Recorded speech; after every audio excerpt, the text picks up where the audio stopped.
Supreme court के तारीखी फैसले के बाद कौमी असेंबली का अहम तरीन इजलास हफ्ते की सुबह 10:30 बजे होगा। पूरी कौम को इजलास का इंतजार। उधर शेख रशीद और शीरी मज़ारी समेत दीगर वफाकी वज़रा ने अदालती फैसले पर तनकीद की है, जबकि वफाकी वजीर हम्माद अजहर अचानक बेहोश हो गए। सुप्रीम कोर्ट की जानिब से जुमेरात के रोज़ किए गए तारीखी फैसले की कॉपी कौमी असेंबली सेक्रेटरी को मौसूल हो गई, जिसके बाद असेंबली का इजलास 9 अप्रैल बरोज़ हफ्ता सुबह 10:30 बजे तलब कर लिया गया है।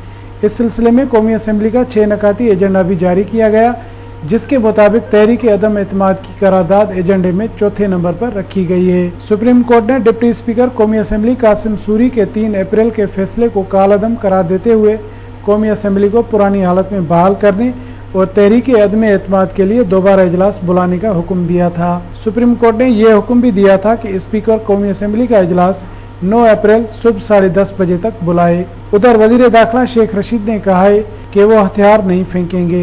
इस्लामाबाद में मीडिया से गुफ्तगू करते हुए शेख रशीद ने कहा कि उन्होंने कह दिया था कि इस्तीफे दे दो, नए इलेक्शन करा दो और असेंबली तोड़ दो।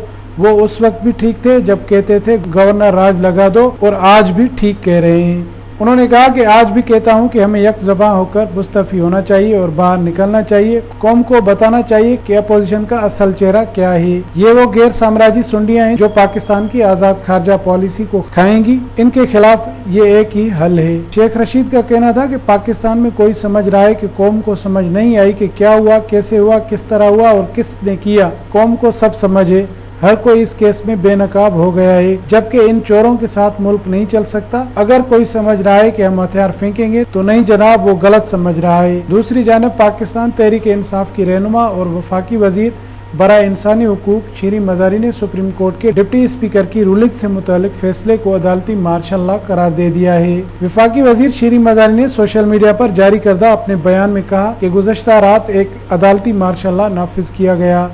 अदालती फैसले में पार्लिमानी बरतरी को ख़त्म करते हुए ये तक लिखवाया गया कि कौमी असेंबली का इजलास कब और किस वक्त होना चाहिए। वफाकी वजीर ने अफसोस का इजहार करते हुए मजीद लिखा कि अमेरिका की जानिब से हुकूमत को तब्दील करने का मामला, जिसने डिप्टी स्पीकर को रूलिंग पर मजबूर किया, इससे सरे से नज़रअंदाज कर दिया गया, लेकिन ये इख्तिताम नहीं है। इससे कबल वफाकी वजीर तवानाई हम्माद अजहर की तबीयत अचानक नासाज हो गई। ज़राए के मुताबिक हम्माद अजहर तबीयत नासाज होने के बायस वजीर आज़म हाउस में ही बेहोश हो गए। ज़राए का कहना है कि हम्माद अजहर रोजे के बायस पानी की कमी से बेहोश हो गए, जिसके बाद उन्हें वजीर आज़म हाउस में ही तिब्बी इमदाद फराहम कर दी गई।